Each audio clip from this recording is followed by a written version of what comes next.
I would like to address something that I feel is really very important. And how I feel it's so important, what I want to address into each one of you is that I want you to realize that you are a spiritual being having a human experience. Now that's been batted around, spoken of many, many times. But just stop to think about, if you are a spiritual being having a human experience, let's back up and look at the word spiritual. Looking at the word spiritual, you're actually a human. You're actually a soul in a human body. And looking at that being a soul in a human body is you chose to have a body for specific reasons. And what are the specific reasons? Well, let's look at it this way. How can you feel love or joy on an energetic level unless you have a physical body? How can you feel pain? How can you feel cold? How can you feel hot? How can you feel what it is to hold someone, hug someone, give birth to a child? Any of those things without some kind of a physical body. So here you are, a spiritual, wonderful soul in this body, and you forgot who you are, where you came from, and what your purpose is. That's all by design. It's called the veil of forgetfulness. And why is it the veil of forgetfulness? Because if you knew you were just here for certain experiences which were empowering, or karmic from past lives, or whatever it may be, you might just go, oh, well, I'll do it another lifetime. I'll just go cut down all the trees, set fires. I'll do just all kinds of cantankerous things, and I'll come back and make it right the next lifetime. So here you have the beautiful veil of forgetfulness that comes around you around the age of 3, sometimes a little before, sometimes a little after. Because everything is now like a fresh new experience for you. But with it comes a certain responsibility. And the responsibility is the life you chose to experience so as to, 1, heal and release yourself of all karma. 2, your mission and goal on the human plane, family, friends, relatives, your life, your job, and on a spiritual plane. So if you look at your body as affordable housing, you know I've used that term before, just for an experience, then we need to stop and look at our lives and say, well, I've chose to have all these experiences, and what else can I create in my life that are more pleasant and more enjoyable than what I've had in my life up to this point? So think about that. Here you are, a soul, spiritual being, in a human body, experiencing everything around you. And then we look at what's going around the planet right now, and look at all the hate and anger and so on and so forth. Humanity has forgotten their essence. At some level, you know you are spiritual. You may not be totally conscious of it, but unconsciously in the subconscious mind, you know you are spiritual, you are soul. And you know you are the creator of your universe, which is called your life. And there was a TV program many years ago, and many of you weren't even around, called Ralph Edwards' This Is Your Life. And people would come out for the wonderful things they did, and they received all kinds of awards and showed the appreciation. It was well watched, and everybody loved it because it was so joyous and pleasant. And what we see in the world right now is nothing but chaos and anger and hate. And as I talk about our bodies being an antenna, we begin to absorb that energy of anger, hate, frustration, insecurities, so on and so forth. And in doing so, we forgot who we are, what our purpose is, and why we're here. So who are you? You're spiritual, you're a soul. Why are you here? To learn karmic lessons. What else? To make positive changes in the universe. I was reading an article where the millennials are so frustrated, I had a chuckle. The reason I chuckled was they're frustrated with traffic. They're frustrated their cell phones would break down. They're frustrated that the internet would break down. They're frustrated that they can't get things instantaneously. And they're frustrated because they're forced to have to work. And the reason I chuckle is I fight heavy traffic. The computer goes down. My cell phone may go down. All these things. And I go, well, yeah, I get frustrated, but not to the extent where I'm mentally unbalanced or unhappy. So what is going on in our planet this time is a major shift. And this major shift is we have to realize who we are, what we are, and what our purpose is. And unfortunately, a lot of souls have forgotten it. When I say forgotten is, they're not using true inner source guidance. They're not listening to their soul, to their soul's urge. Instead, they are just listening to their emotions. And we turn around and look at everybody, and everybody's becoming much more sensitive. You can't say this is wrong. You can't say that's wrong. You can't say this is wrong. I mean, it's really getting way overboard. A Little House on the Prairie, which was a great TV program, they have now eliminated and banned the book because it's not politically correct, because in that age and time there was prejudice and people were treated poorly at times if they came from a foreign country. And I stopped to think about it, but that's history. That's how we learn. How do you learn? You learn what works and doesn't work in your life. And you know what you need to do and what you shouldn't do. But what we do as human beings is we put on this facade. And this facade is designed to make each individual feel good, but also to impress someone else. So if you impress someone else by dressing a certain way, by doing certain things a certain way, you are expecting accolades. If you don't get the accolades, then you have low self-worth, self-esteem, and self-love. You feel inadequate, you don't feel loved, you don't feel. And all of a sudden you become angry and upset, and you become judgmental, and just think that your life is falling apart. So the first taskmaster you serve is yourself. Not your family, not your friends, not your husband, wife, or children, not your bosses. It's you serve. And if you bother to think, if you're serving yourself, then you want to make yourself happy. Well, you've tried all the material things, and cars, jewelry, toys, whatever, and you found out that didn't work because you got to keep rebuying them over and over again in different forms, and you get bored or you get lost. So that's not working. So what would be the next step? And the next step logically must be something inside me.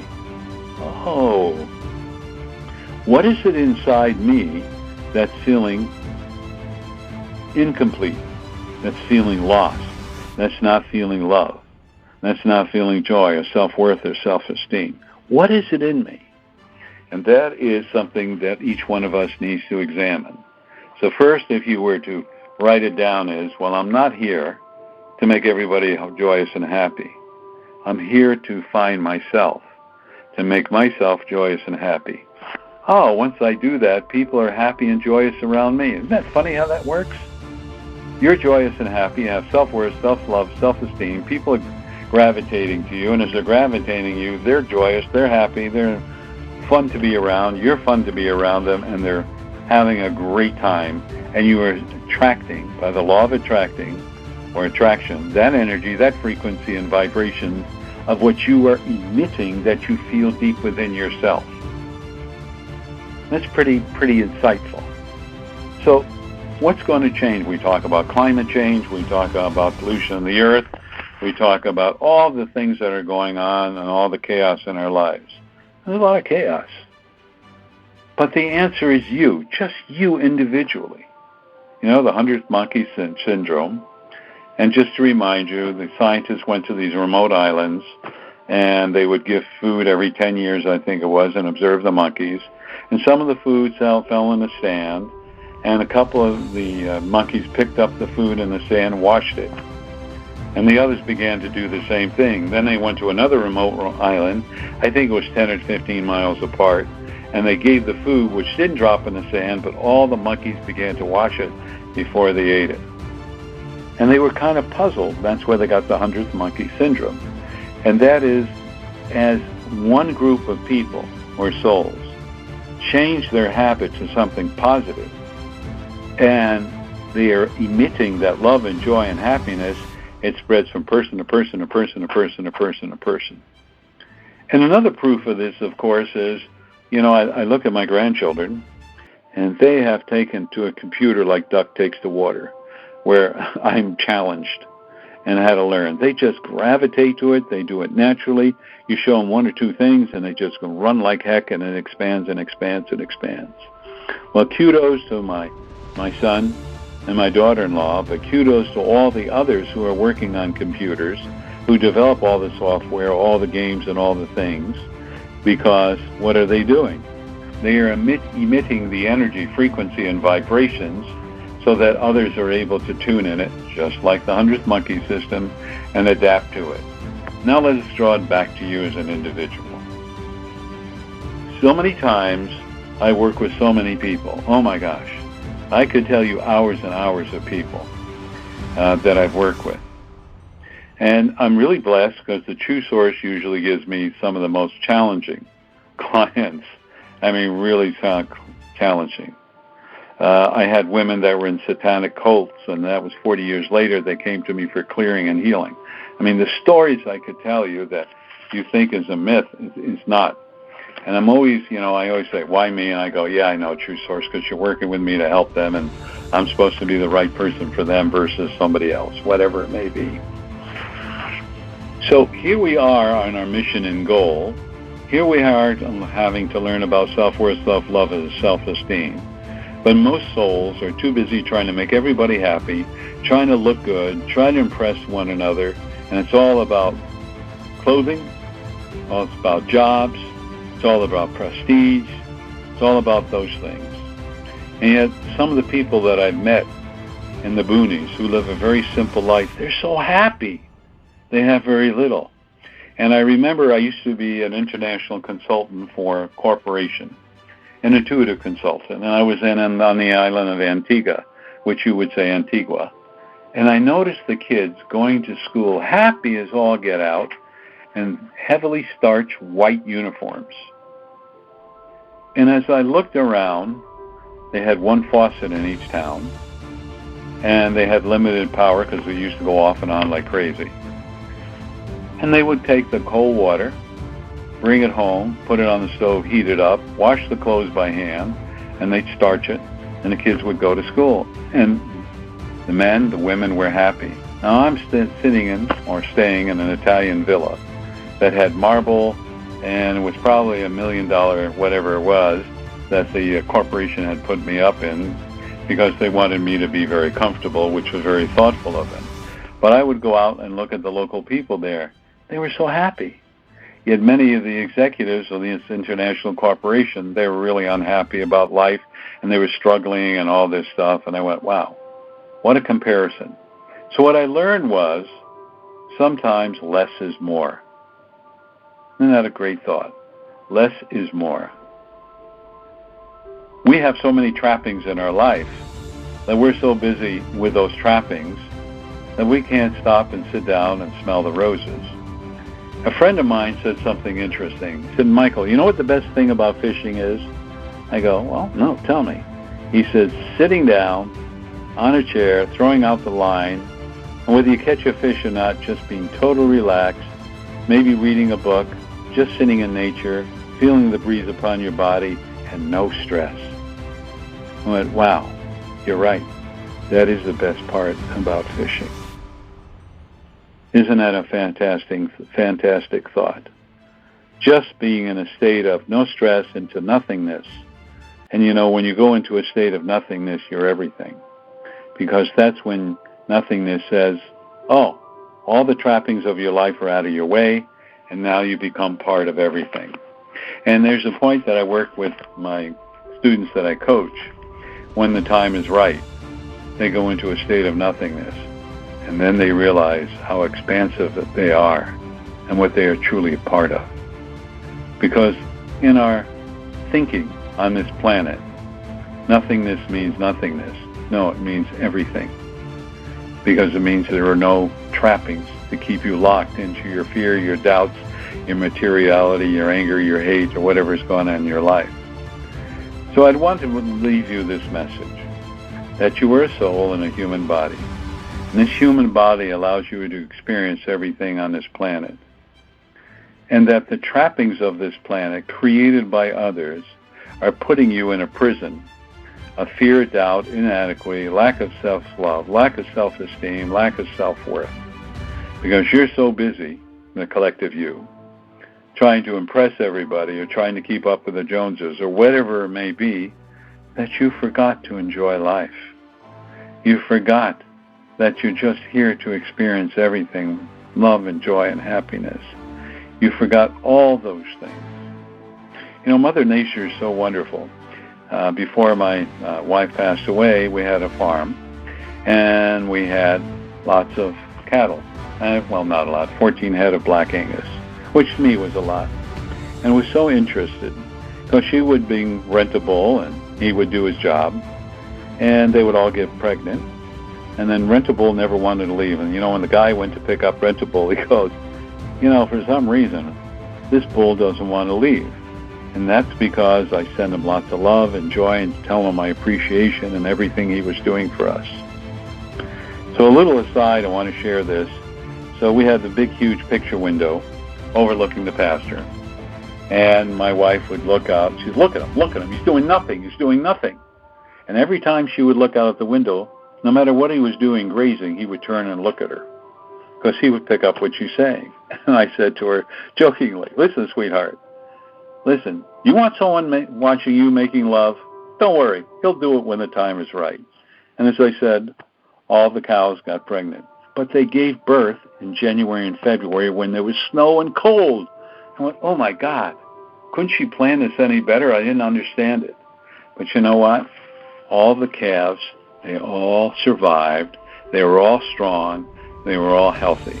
Why? Because Mother Nature, nature spirits, the elementals, they all took care of them. You know why? Because we asked for it. And can you imagine giving birth at snowstorm and it's like 25 degrees outside? My gosh. And the calf comes out all wet and everything from the mother. And it just survived, and they grew huge.